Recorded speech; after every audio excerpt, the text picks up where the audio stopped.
Hi, my name is Kristi DeLong and I'm an RVT here at Ellison Vein Institute, and today I'm going to show you how to put on compression stockings.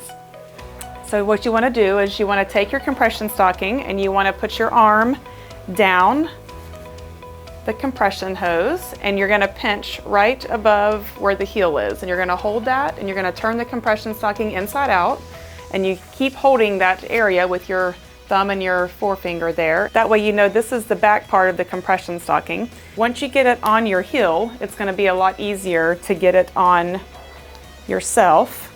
So you're basically just feeding the compression stockings up your leg inside out.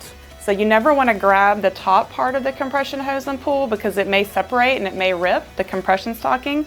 So you're just taking small sections and you're just pulling, grabbing and pulling. And you want to get the compression stocking on as high as possible, and then there you go. Thanks so much for watching. If you have any questions or concerns, you can give our office a call and we'll be happy to answer any questions that you have.